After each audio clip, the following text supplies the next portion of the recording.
Okay, so to say that this is a topic that has been roiling through Israel and the Jewish community globally is not news. But it's not a new issue, as we're going to discover. And in fact, I'm going to share with you part of a tshuva that was written by one of my teachers, Rabbi David Golinkin, who is in Israel and has been for many, many decades. And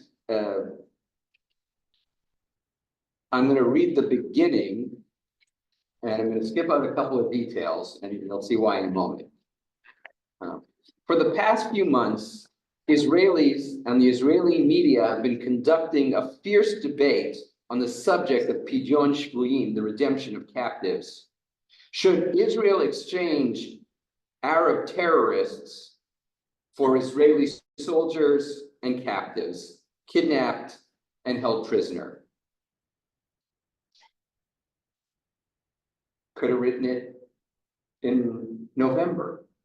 He actually wrote it in October of 2003, when the debate then was, should Israel trade 400 Arab terrorists for, including Sheikh Obaid and Mustafa Dirani, for one living soldier, Elchanan Tannenbaum, and the bodies of 3 others?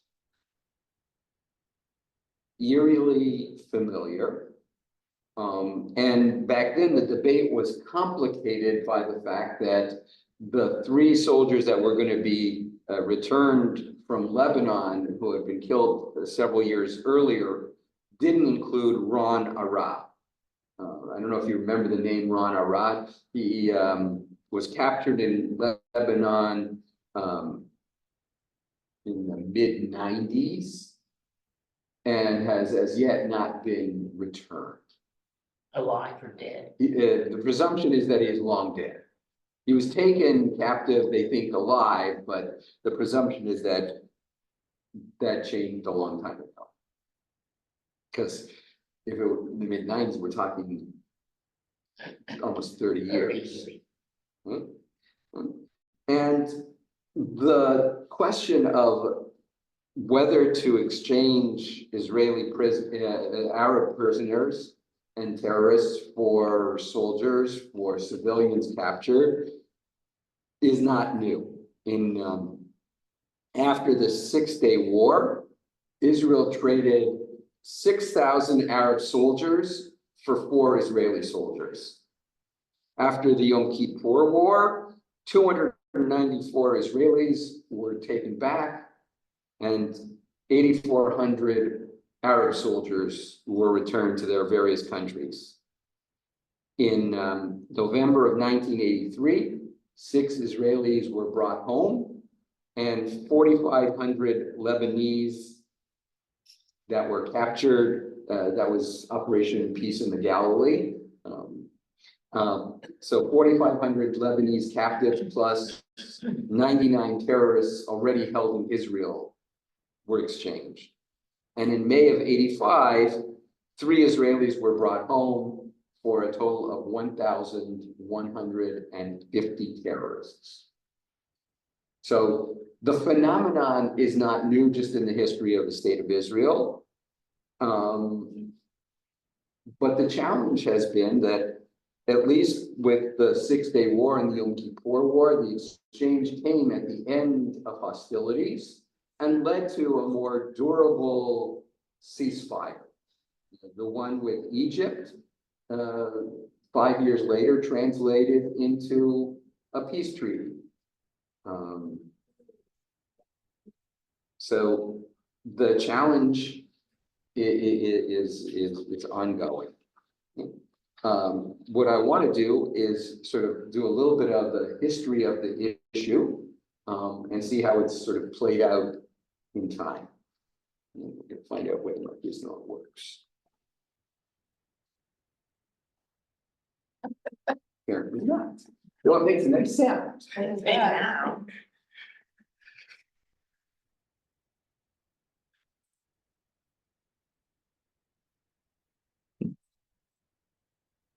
you're not working.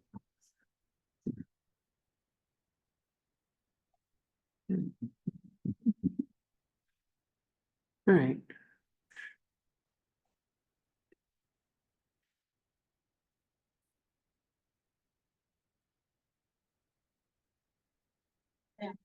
The Talmud talks about Pidyon Shvuyim as a mitzvah rabbah, a great mitzvah, and says that captivity is worse than starvation and death. It gives the sense that it's limitless in its applicability. I'm still holding this like, oh, and now it's working. Maimonides, excuse the typo, that's supposed to be a 1 at the beginning. Instead of oil. Oi.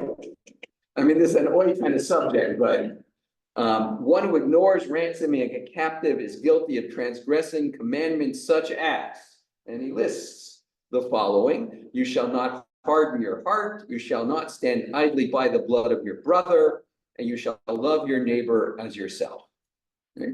So why does Rambam aggregate these 3 passages? What is he trying to address? Wasn't it enough just to say that this is a requirement? You know, we don't usually get underlying rationales for mitzvot. This is the mitzvah, this is what you got to do. So why do you think he aggregates these biblical verses, which are mitzvot in their own right? Just to hit it home. Because people don't want to do these exchanges, Okay, one possibility is he's emphasize. explaining why the Talmud calls it a mitzvah rabbah, because in fact, you might say that it subsumes these 3 other mitzvot, which would apply in other situations. The first one deals with how you, and that's why it's under the laws of gifts for the poor, is that you shall not harden your heart. Is when you're dealing with people who are poor in your community, you're supposed to be kind-hearted, compassionate, and caring. Okay? The second one, it is not uncommon for people to see a problem like this. Like I saw Tess standing over there. Go away. I saw Tess standing over there, but I go like this, and all of a sudden Tess is not there. The problem, you know, I can shield myself from the problem. It's like, it's not my problem. All 3 of them are asking you to think outside yourself. Actually, I would certainly say the first 2 do. I'm gonna say that the last one actually wants you to think about yourself and go like, how would I want to be treated if I were on the other side of the equation? But it's all about taking action. Huh? That if you take these commandments to heart, so to speak, Yes, you That are, you they will- are action oriented. they are do something. Think about how you can get this person out of captivity. What does it take? It takes you standing up, or figuratively, and moving. Okay. 2 of them are written in the negative. Instead of you shall open your heart, you shall not harden it. Instead of you shall take action, you shall not stand idly by. And I don't know what point that makes, but. It is true. One could easily formulate those in a more positive way. Perhaps the Torah is recognizing that the hardening of the heart and the standing idly by are more common behaviors, and therefore says, don't do the thing that comes natural. Okay. Yoredeya is from the Shulchan Aruch, All right, so it's the next one of the next major legal codes, and he writes simply, he repeats Maimonides, so I didn't bother to include that. One who delays in ransoming a captive is considered like a murderer. We've heard that language a lot in recent months with hostage families essentially saying that with regard to either Prime Minister Netanyahu or members of his government or the government as a whole.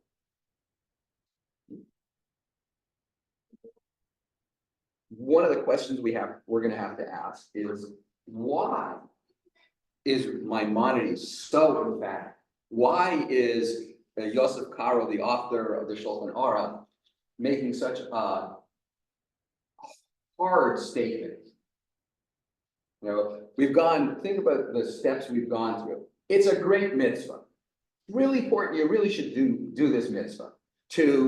Not only should you do this mitzvah, but if you don't, you're actually violating 3 other commandments at the same time. You are akin to a murderer. It's a serious statement.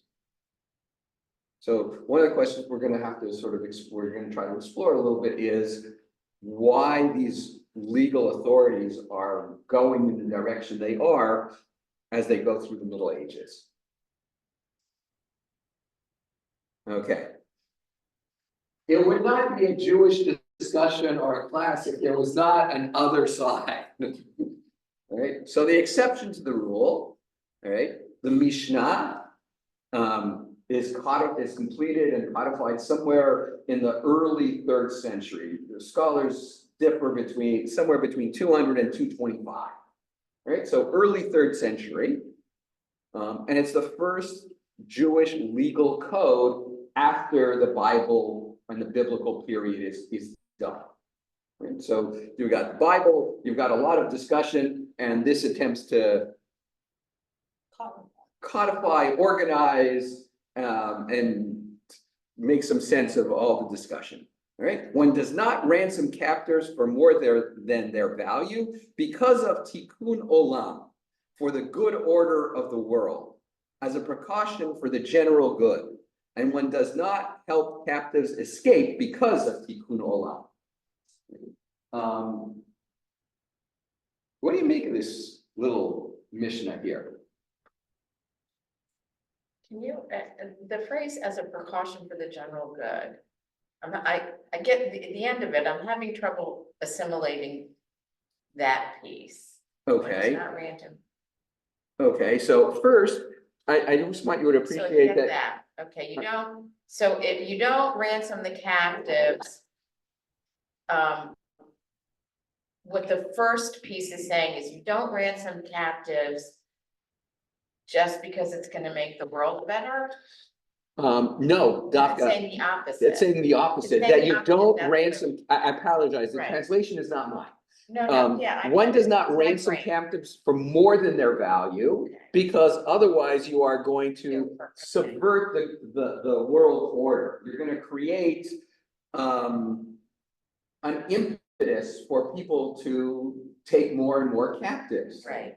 That's actually what the United States has argued about ransoming captives. We don't Yes. ransom for money, but we work really hard to get it home and have a good exchange. Exactly, and All right, so Yeah. on one level, what the commodity which you pay with almost doesn't matter. You know, and yes, this debate roils in American society. You know, remember the discussion that happened when Brittany Griner was brought back in exchange for that Russian spy, right? And what was some of the objection? they'll do it again. He was a murderer. The person that went the other way was a horrible, Horrible terrible guy. person, right? And it's gonna encourage Putin to just snag more Americans. And the other piece of the argument was, we left behind people. This was Paul, I forget his last His name. name, yeah. The guy at that point had been held for many years longer than Brittany Griner. So people were objecting, but not, even if they weren't objecting to the fact that we were making the deal, which some people did because of the argument we just said, they were also objecting to the fact that, what about, he's been there longer, he should come home first. He just lacks the fame and cachet in American society that Brittany Griner did. And more recently, they did bring in Paul Whelan and the guy who worked for Dershowitz or- Dershowitz, yes, and one other person, right? But the pipeline of people who can get taken is pretty limitless. Rabbi, Yes. more than their value. As you were talking about the trades made in the modern era, hundreds of Arabs for one or two or a handful of Israelis. I assume that the Arabs set the balance, and that Israel, because Israel doesn't think one or two of ours should be released, and we need to let thousands of them be released. Correct. Yeah, no, So it's what they have to do. it's the imbalance is a product of a negotiation wherein Israel has an interest in getting these however many individuals back. And they'll pay anything. And essentially the Arab world, or Hamas, whether it's Hamas or Hezbollah, because Lebanon one was Hezbollah, whichever group they're dealing with wants to maximize what they get in return. Even in the most recent trade, it was a much lower bar, but it was 3 to 1, 4 to 1. It was a very significantly disproportionate number relative to what Israel was getting back. But the challenge becomes, and by the way, it's very easy for the Mishnah on one level to say more than their value. What is their value? All right, we're gonna trip over that in a minute. Okay, so the Talmud in its discussion of that Mishnah adds the following. All right, why did the rabbis enact this rule? One, because of the financial burden on the community. Two, so that they, the robbers, should not seize more captives. i.e. paying a high ransom for captives will encourage kidnappers to kidnap more Jews and demand still higher ransoms. Right? It's the same concerns that we see over and over again, right?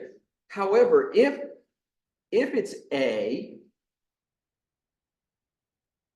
right, then the possibility is left open for the family to pay the cost, whatever it chooses, to ransom a family member.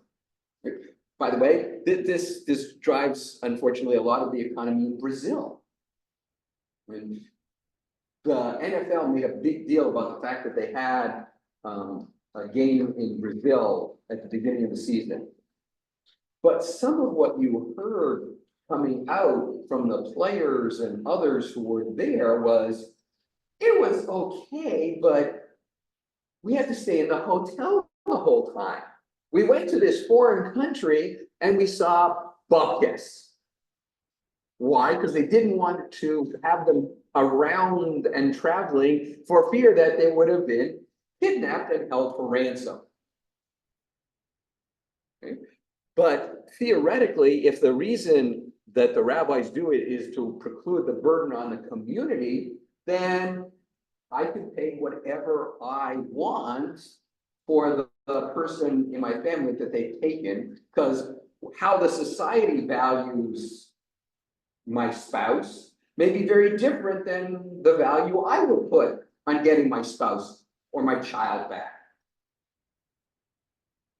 Okay.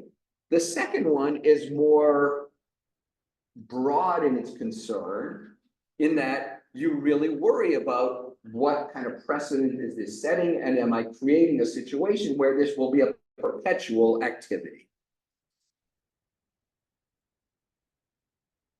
Okay, a little later on, almost, I want to say it's the next sentence, but if it's not the next sentence, it's within a couple of sentences. Levi bar Darga redeemed his daughter for 13,000 gold dinars. Okay, and this is an aside, 13 and 13,000 are typical round numbers in the Talmud, meaning a lot, usually. And in the same way that a dozen is a dozen and a baker's dozen is like that extra over the top, right? Levi must have paid far more than she was worth to anybody else. But if he's doing it, then it's not a burden on the community. It may be a problem for reason two, right? And Abaye, one of the sages of a later generation, adds immediately after the story that Lady Bar Darga may have acted against the will of the sages. Right? Because what did the Mishnah say? You don't pay exorbitant amounts. And we were trying to figure out the why, because they didn't give us the why, but the statement in the Mishnah that's being discussed here is pretty clear. Okay, a different rabbinic source.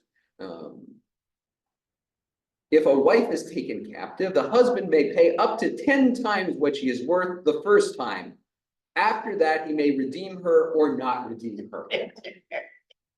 Apparently, Don't get any ideas. apparently, if you're kidnap prone, you're only worth, getting back the first time. I'm not sure what to make of that, quite honestly. Well, maybe whoever says this, living in a time when there is a lot of this back and forth kidnapping, and because there are instances where someone is redeemed and they are walking out in the street and they're captured again. Yes, and in fact, if I was the kidnapper of this guy's wife and I got 10 times what she was worth, quote unquote, I might be incentivized to let her go and then kidnap her again, because this guy's an easy mark. Right? And so the Gemara says, after the first time, you're obligated. You may not have to pay more than she's worth, that much more than she's worth. First time you're obligated. After that, Maybe not. maybe not. Right? And Rabban Shimon ben Gamliel says, it repeats what it says in the Mishnah, that if you do this, you are subverting order in society. You're encouraging this kind of chaotic behavior. The Gemara back in Gittin tells a story of Rabbi Yoshua ben Hanania, who was in Rome, and they showed him a handsome Jewish boy in prison. Right? Well, the handsome part may not be that relevant. When he tested the boy and saw that he knew the Bible by heart, he said, I am certain he will become a legal authority. I will not leave here until I redeem him for whatever price they name. They said he did not leave until he redeemed him for much money. The sum is undisclosed, but it's clear that Rabbi Yoshua went on a fundraising campaign in Rome and stayed until he redeemed him. And then the end of the story is he grew up to be Rabbi Ishmael ben Elisha, an eminent scholar. Right? And eventually we're going to see that becomes the basis for redeeming someone. Right? Okay. The Tosafot are a group of medieval Talmud commentators. And we often refer to the Tosafot, which is a commentary that appears on a page of Talmud opposite that of Rashi. And we often refer to them by the collective, even though they actually encompass several centuries of commentary. But they're all kind of lumped in together. So so they derive from this story that where there is sakanat nefashot, mortal danger, one may pay more than what the captive is worth. Which may allude a little bit to why they talk about him as being handsome, because the Roman world was known for its depredations. And there would have been a real concern that he would have been used or abused in a sexual fashion, or invited to play with the lions. Okay, but as you can guess, with a group that covers several centuries, they have more than one opinion on the subject. Another opinion in the Tosafot says that we derive from the story about the young scholar that way one may redeem a sage for more than he is worth. And there's a story in the Middle Ages of Rabbi Yaakov ben Asher, who is one of the great scholars of his era, and was taken prisoner, and the community wants to redeem him and is willing to pay anything, and he's going like, no. You will not waste that money on me. But the community as a whole was ready to pay whatever was demanded. Okay? Right? And a third opinion says that we derive from the story that after the destruction of the temple, Jews are targets in any case, and paying a high ransom will not cause more or less kidnapping.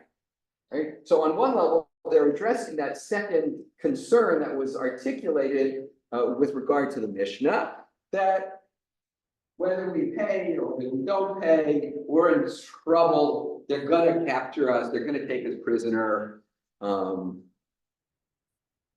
Reminder, the Tosafists, or some of them, are living during the era of the Crusades, and in places where the Crusades kind of used members of the Jewish community as practice for when they got to the land of Israel. And so this was a very real phenomenon. And so for them to say it doesn't matter, it's because it's happening, and it's abundantly happening. Okay, so someone asked earlier, so what's fair market value for a captive? Right? We have a document from the Cairo Geniza which says the normal ransom for a captive was 33 dinars, but Jews paid 33 dinars, more than 33 dinars. They would pay 40, 60, even 100 dinars to ransom a captive.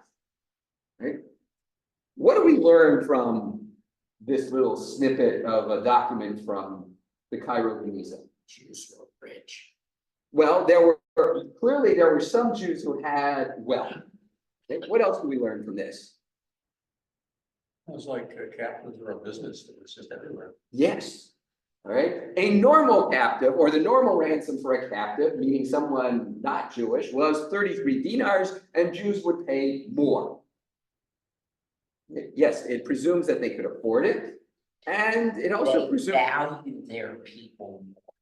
Yeah. Or more maybe, you don't really know that, maybe they just could pay more. Maybe the other poor schlubs couldn't pay more than the 33 Maybe there's dinars. a higher demand. I don't know, but it's just interesting to note that a phenomenon, not just amongst Jews, was taking captives for monetary gain. So this was a business. Right, in which case, paying more is not going to incentivize them more, because they're doing it pretty regularly anyway. So that's part of the response to concern B, namely that if we redeem them, they're just going to take more. And this snippet seems to suggest that this is how people made their living. And in fact, there are places today. Yes, we talked about Brazil, where And there are others. I'm just picking on Brazil because it was in my mind recently. Okay, the Radbaz, Rabbi David ibn Zimra, in his responsa writes, all Jews are already accustomed to redeeming their captives more than their value in the marketplace. for an old man or a minor are only worth 20 dinars, and yet they are redeemed for 100 dinars or more. This is because the reason for the Mishnah is that they should not seize more captives, but we see in our day that the kidnappers do not set out in the first place to capture Jews, but rather whoever they can find. If I'm in the business of taking people captive in order to ransom them back, I don't necessarily stop and say, no, it's sort of it's the anti-Chabad method, where they don't ask if you're Jewish, they just, oh, you're walking alone, oh, come with us. You don't want to come with us? Yeah, not really option. So he too is not overly concerned about that second consideration. Right? Now, understand and appreciate that the Mishnah doesn't tell us that that's the reason why they enact the edict that they do. They just fear that it's going to create chaos in society. And some of these guys are merely saying, we already have chaos. I don't have to worry about creating more. Right? Rabbi Shlomo Luria is living in Poland, a little later than our previous commentator, and in his work, Yam Shel Shlomo, in his discussion of the Mishnah that we started with, he says the Jews of Togarma, which is in Turkey, in his day redeemed captives for more than they are worth, since they are willing to overlook the financial burden on the community. Right? Couple of things to note here. He's not worried about issue B, about whether this is going to encourage people. He's just going, they do it, they redeem them, they pay through the nose, and they don't worry about the effect on the economic well-being on the community.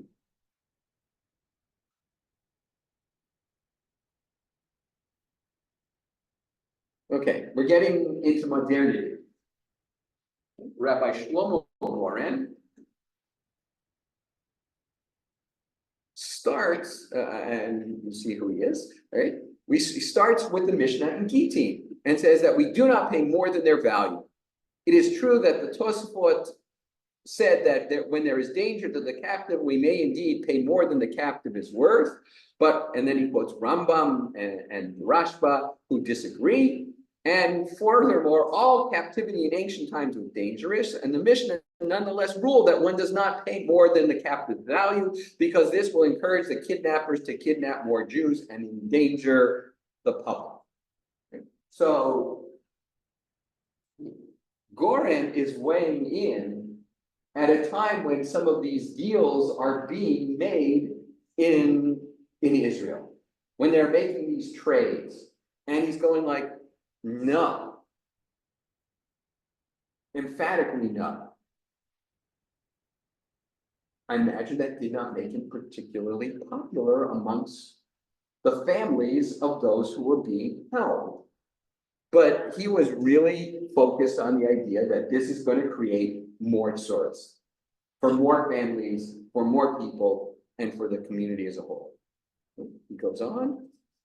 The safety of one or a few Jews in captivity does not take precedence over the safety of the entire public. He agrees with the Radbaz and not Rabbi Yosef Karo that a person does not have to put himself in possible danger in order to save his fellow Jew from definite danger. Remember, he served as the head chaplain of the IDF. So he's now wearing part of that hat when I don't know that I can justify sending soldiers after someone, even if they're in imminent danger, because of the potential danger to the people I'm sending to save them. And he's introducing a question that the Gemara debates in various places that you could define as whose blood is red. This is an issue that we're facing now because of the captives, the hostages, who send troops and put them in danger to rescue those who are already ransomed. Yes. And we do. We as do, I heard Sarah say. we We absolutely. do, I think there's a lot of nuance there and a lot of like, backstory difference between a military person and a civilian person and how they got there in the first place, they weren't just plucked up off the street. They were violently taken and there's There's a a lot. lot wrapped up Yes, in it's all not, of this. right, it's not simple, right? And I just want to go on record that it's never been simple. Right. Right? And then he goes, finally, in our case, freeing hundreds or thousands of terrorists definitely endangers the public because they will all be free to attack Israel and take more hostages. Therefore, everything Israel did is against the halakha of the Mishnah and the legal authorities and against the security of the Jewish people in Israel and the diaspora. What year was this written? Hold on a second, I will double check my notes and let you know. You can just get close, it doesn't have to be exact, like what decade are we at? 19th century. No. This is 20th century, This- this is 20th century. He's, actually, he might be writing this, okay, IEF would have. to be Right, it's 20th post. century. okay, he's writing in the late eighties or early nineties, right? What's fascinating is that after all this, I mean, it's pretty clear, right? At the end of this whole thing that he writes, he changes his mind, justifies the prisoner exchange that he was writing about, without citing a single source. So he goes through and basically has made this really powerful argument that says no. And then he says yes. And he doesn't tell you why. That's not helpful. It's not helpful in the least. But his argument against is cogent and reasonable and rational and responsible. It's not like he's going like, oh, I don't care about them. You got kidnapped. Tough news. You should have been more careful. Well, I mean, he's not thinking that. He's not saying that. He's going like, I have this impossible decision to make. And can I justify the danger that I'm unleashing on Israeli society by releasing these terrorists? Can I justify risking the lives of soldiers going into these incredibly dangerous situations to try to rescue these people? And in fact, there are instances like right now, where those who were released before the exchange for Israelis have come around to do it again, Yes. and even worse. Yeah, there's no doubt that he's articulating a very real concern and a true reality. Okay, so in the same era, you have Rabbi Chaim David Halevi, who is the chief rabbi of Tel Aviv, who writes, Rabbi Goren's ruling based on Gittin and on the rulings of leading authorities is clear and correct. Nevertheless, I disagree with Rabbi Goren, right? Which is fascinating. He's not going to deny that Goren makes a really cogent and legitimate argument based in sources and authorities that are of high standing, and he's going like, but no. All of the sources quoted deal with robbers who kidnap people for money, but we are dealing with a war based on Palestinian nationalism. They will continue to kidnap Jews regardless of what we do, so the price we pay for captives is not a factor and does not increase terror. Smokish choice is essentially his argument. It doesn't matter if we overpay and release these terrorists, because if these terrorists didn't recycle themselves and commit more acts of terror? You think they're running out of terrorists to attack and kidnap us? No. So it doesn't matter whether it's these that we had and released, or whether it's a bunch of others. You know, in the same way that the continuum of this debate, if you will, includes, you know, we are not leaving Gaza until we have completely decimated and destroyed Hamas. It's not going to work because, yes, let's say you identify all 60,000 Hamas fighters in Gaza today and gone, poof. There's 120,000 more right next door. Right, including the people Yes. who were related to the 60,000 people who you killed, who are now going to just step into the ranks. Right?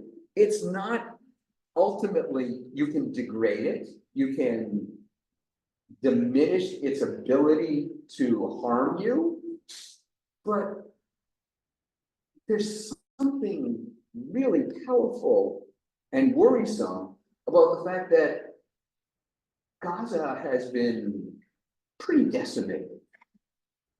And rockets still come out periodically, not like they used to, but the fact that any of them come out is frightening.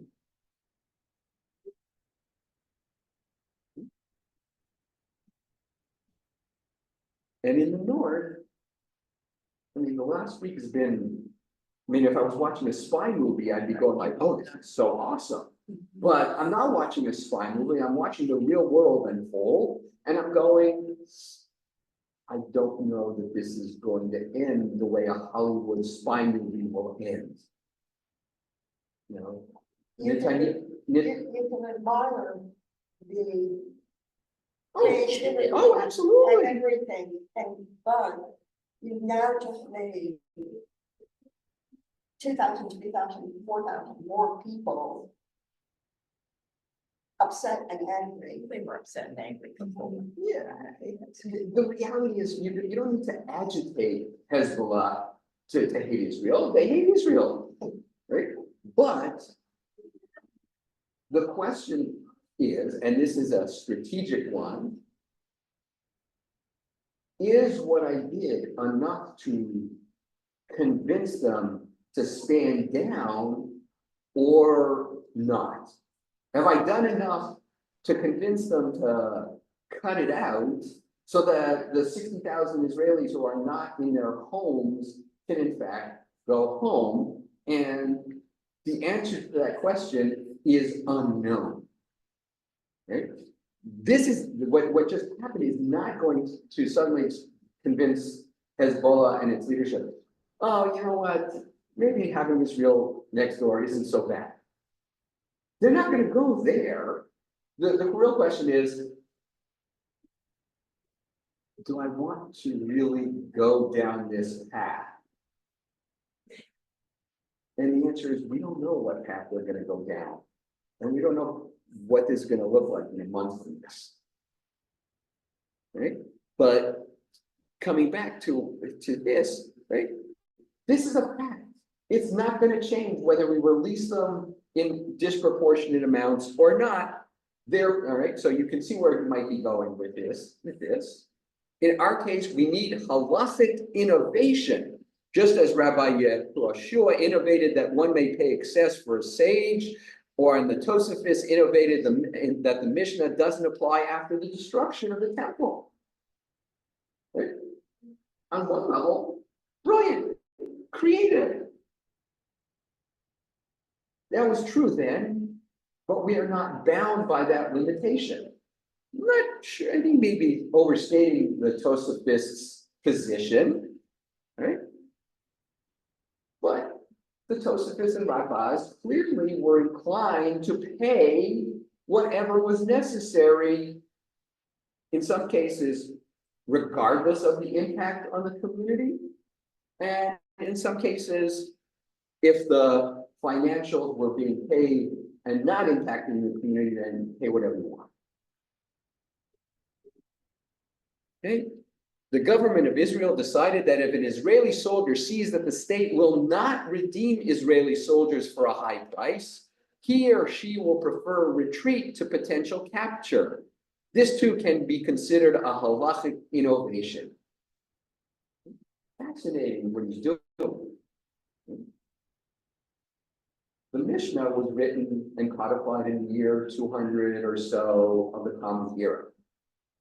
There was no Israel. There was no self-governance. There was no army. There was no anything. And he's going like, we live in a reality where the state of Israel exists, and Jews stand in defense of it. And we have to think about how our decisions impact them and how their reality has to influence our halachic decision making. He could have, he doesn't, but on one level, he could have used the Maccabees as an example, because at the time of the Maccabees, what could Jewish soldiers not do? They couldn't fight on Shabbat. This is a real inherent weakness in a military thing, which the enemy will quickly figure out and go like, oh, no, don't attack on Thursday. Wait a couple of days, we'll attack them on Shabbat. It'll be easy. And so what's the change? The change is, no, in self-defense and in military situations, go to battle. Right? That was an innovation. That was a major change in the halachic process, but it took account of a new reality. Right? And in his conclusion, I do not think that the state of Israel acted against Jewish law in exchanging 1,150 terrorists for 3 Israelis. That was his conclusion.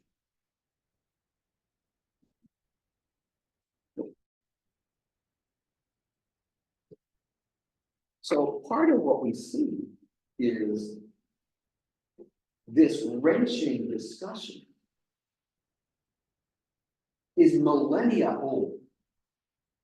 Its permutations have changed, and Rabbi Chaim David Halevi is going like, you have to appreciate the opportunity, and actually not the opportunity, the necessity of halachic innovation when situations and realities change.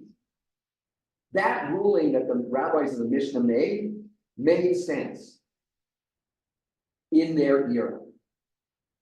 But it might not have made sense by the time the Talmud is talking about it. And it's not entirely clear that the rule of the Mishnah was ever completely followed, because they give example after example after example through, in other parts of the Talmud, in later halakhic authorities, in the material from the Cairo Geniza, et cetera, et cetera, et cetera, all of which seems to say, yeah, but that's not what we did.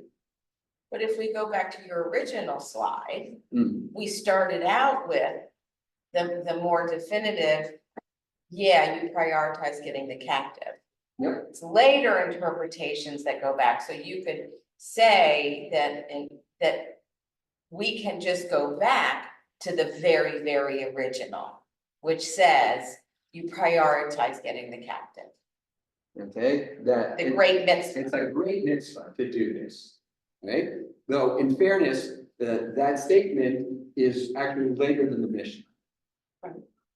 Because the Talmud is the discussion of the extant Mishnah, Even better then, right? right? But it goes back to some Torah verses. which don't specifically speak to our issue. They speak to how we might get to a decision, right?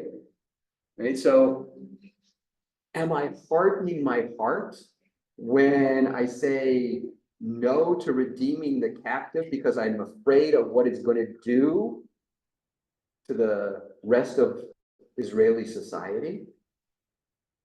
Am I standing idly by? Not exactly. at least in this situation. Yeah. And there were examples of soldiers who were held for a very long time. Some of, and not all of them alive. I mean, the last soldier that, before this go-round that I can think of, who was redeemed at a high price and brought home alive was Gilad Shalit. And that was like 2014. So.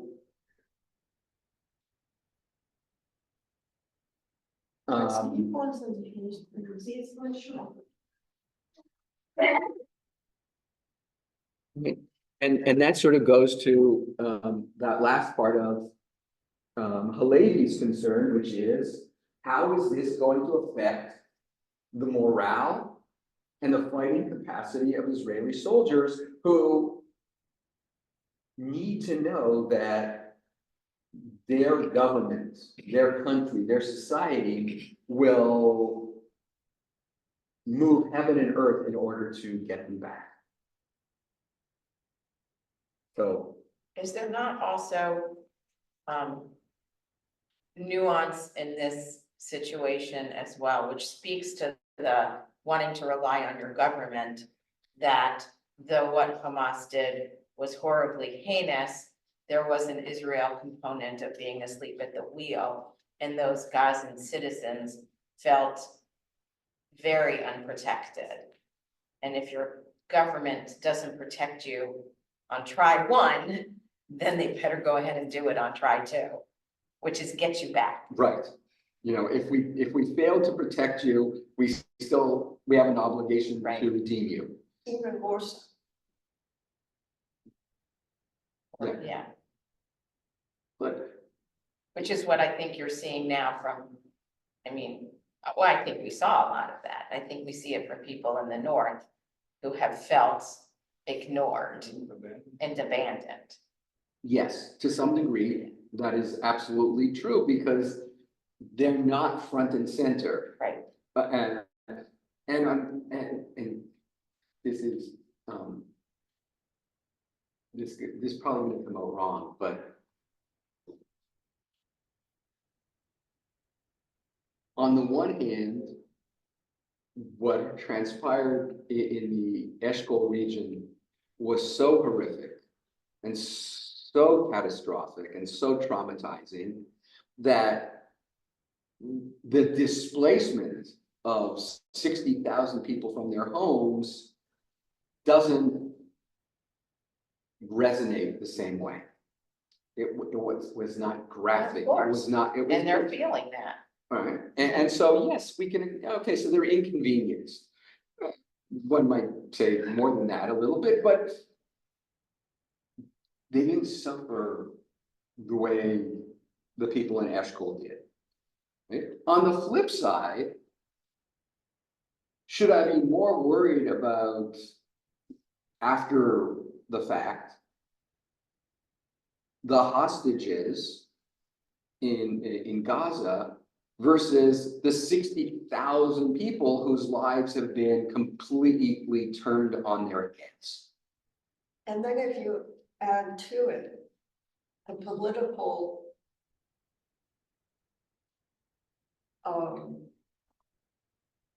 what is seen by many as overtly political actions by Netanyahu and his party to keep on going to stay in power.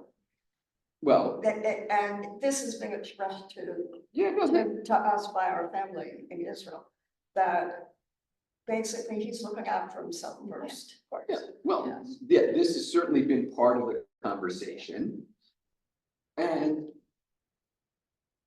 even if I wanted to take off the table his legal challenges, he's got an interest in staying in power.